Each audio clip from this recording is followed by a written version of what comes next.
Alors, bonjour Émilie, bienvenue au GoCast. Salut Julien, merci pour l'invitation. Ben écoute, c'est un très grand honneur de t'avoir sur le stage du GoSec. L'objectif, c'est de parler de qui tu es, d'où tu viens, ce que tu fais, dans le but de peut-être aider les gens. Pas toujours simple, le chemin en cybersécurité. On n'arrive pas toujours par la porte. J'ai étudié là-dedans, je suis un peu geek. On veut un peu démocratiser la cybersécurité, puis je pense Ouais. que ton profil est hyper intéressant pour ça. Fait que si ça te dérange pas, peut-être nous parler un peu de comment Non, ça a ça fait commencé pour toi. plaisir. Pour moi, en tout cas, je suis tombée un peu par hasard en cyber. Par hasard, oui et non. Ma carrière tourne autour du thème de la sécurité. En sortant de l'université, j'ai commencé chez Énergie, vraiment sécurité physique. À peine 2 ans, puis je suis rentrée chez Hydro-Québec. Je sais pas si certains se rappelleront, il y a un journaliste qui était rentré dans des installations d'Hydro-Québec. Ça a engendré un gros projet de Oui. sécurisation physique où on est allé vraiment déployer tous les moyens pour sécuriser des installations stratégiques. Ça, c'est à l'époque où Hydro, c'était pas comme un seul Hydro, là. C'était tout divisé. Puis en 2005, en fait, je suis arrivée à la sécurité. J'ai fait ça pendant à peu près 13 ans. En sécurité physique, comme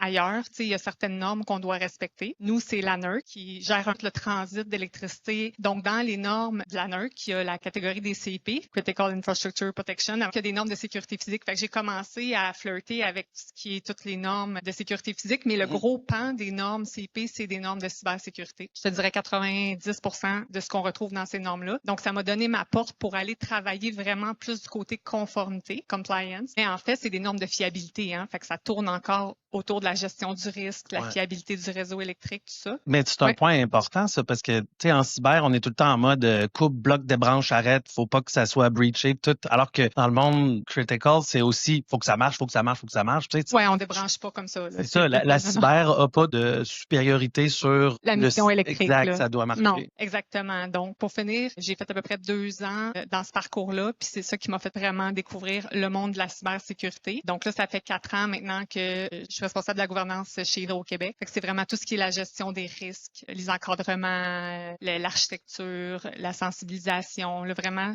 je suis un peu touche à tout. C'est vraiment ce qui me stimule beaucoup en cyber. Ceux qui seraient intéressés à se lancer éventuellement, c'est on manque pas de défis. Ouais. Puis moi, je suis une fille de défis. Fait que ça me prend des défis dans mon quotidien, des dossiers intéressants. Puis le monde est le fun en cyber en général, hein, right? C'est ça. Moi, je prends sur ma parole. Ça fait 20 ans que je suis là-dedans. Je suis vendu.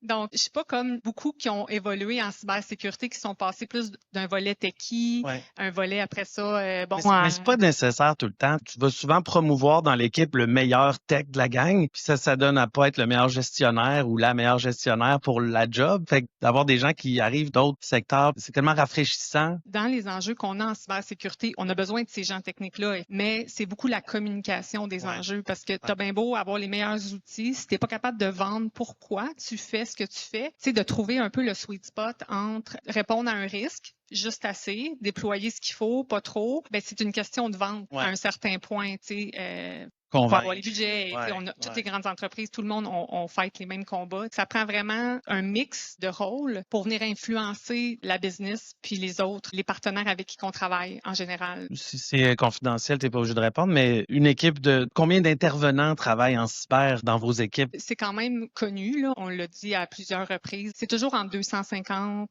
300, incluant les employés, les consultants. C'est plus gros que beaucoup d'entreprises qui livrent de la cybersécurité au Québec. Oui, c'est gros, mais moi, ça fait partie de ma passion, en fait, puis pourquoi j'ai grandi à Hydro-Québec, puis j'ai fait plusieurs carrières en étant toujours proche de la sécurité. C'est vraiment de protéger une infrastructure essentielle. Maintenant, on peut plus vivre sans l'électricité. On est dépendant complètement. C'est terrible, là. C'est ça. Fait que oui, c'est beaucoup, mais on est quand même au total pas loin de 22-23 000 employés, même un petit peu plus là, dernièrement. Donc oui, je pense que ça prend quand même beaucoup de gens, mais un des travaux qu'on doit faire, c'est aussi de partager cette responsabilité-là auprès des 24 000 employés, de porter un peu là, c'est un sport le cyber. Là, parce que même à 300, même à 500, c'est difficile. Ben oui. Faut que chacun applique, qui a appliqué, comprenne pourquoi qu'on fait la cyber. Pour moi, tout est relié au risque, en fait, complètement.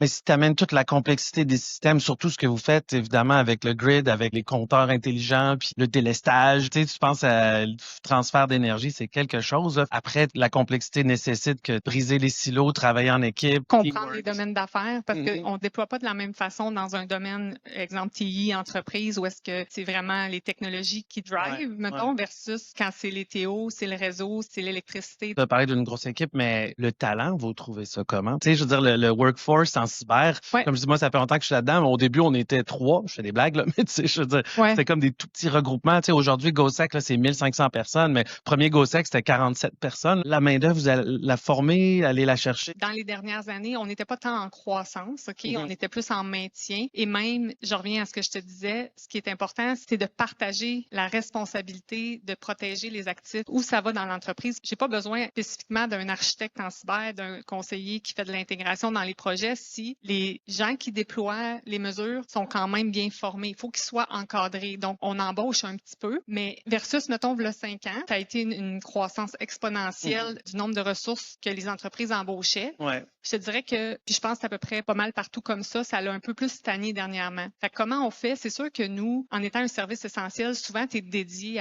à la mission de protéger le public. Tu veux contribuer à la société. C'est un peu notre marque de commerce. Là. C'est pour venir travailler à Hydro que tu retrouves peut-être pas ailleurs la même satisfaction. C'est ça, les salaires, ça se ressemble pas mal tout un peu dans le marché à un moment donné. Fait que comment tu fais pour attirer des ressources, les conserver? Bon, on a une super gang, là. Pour vrai, le comité de gestion incroyable. C'est clair d'avoir une super belle culture, puis ça Ouais. paraît de l'extérieur. En tout cas, on le voit, on le ressent, là, autant sur les réseaux sociaux aussi que les événements que vous participez et contribuez. Là, fait que ça a l'air d'avoir une très belle culture. Oui, c'est ça. Ça aussi, quand les employés rentrent dans un environnement de travail qui est sain, qui est agréable, puis ont quand même des bonnes conditions aussi, on va se le dire. Là, mais je pense que c'est vraiment la mission qui peut attirer les gens chez Hydro-Québec. Puis après ça, une fois qu'ils rentrent, ben, ils nous aiment tellement qu'ils repartiront pas. Tu comprends? Je vais nous amener dans le classique sujet parce que, bon, on est en 2025, puis ça fait bientôt 3 ans qu'on en parle, là, mais intelligence artificielle, est-ce que vous devez dealer avec, que vous avez dans vos conversations régulièrement? Effectivement, comme tout le monde, tu sais, comme tout le monde, on veut utiliser nos données pour faire plus, on veut intégrer l'intelligence artificielle dans nos outils. Je pense qu'il faut le faire de façon rapide, mais structurée. Nous, à Hydro, généralement, on veut pas nécessairement être des early adopters de tout ce qui sort, tu sais, parce que la population ne veut pas nécessairement qu'on soit ceux qui se cassent les dents. Non, clairement. Mais il faut être quand même des early followers. On vit les mêmes combats que tout le monde. On essaie de déployer nos mesures, de s'assurer de le faire de façon sécuritaire, de bien protéger nos données. L'AI fait partie du day-to-day maintenant. Fait partie du day-to-day. J'étais tellement d'accord avec la citation de l'autre personne qui était dans le podcast. Grant, là. Oui, exactement. Où est-ce que ceux qui n'utilisent pas l'intelligence artificielle, à un moment donné, vont être remplacés par ceux qui l'utilisent, 100%. Là. Ouais.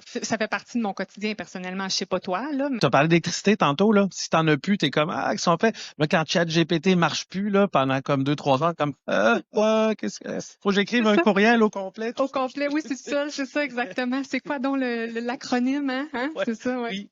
Oui, puis tu sais, ma blonde arrive tout le temps de moi. Moi, je tape, puis je fais plein de fautes au travers. Puis quand tu parles à un AI, tu peux oublier un S, mettre 3 V en chemin, puis lui, il s'en fout. Il n'y a pas d'émotion. Élise, c'est le temps qu'on avait aujourd'hui. Je te remercie infiniment pour ton temps, d'avoir accepté puis d'avoir partagé autant d'informations pertinentes et réutilisables pour les gens qui veulent se lancer en cyber et ou changer de carrière et ou joindre Hydro, peut-être. Ben oui, qui sait. Comme je dis, on est une équipe super.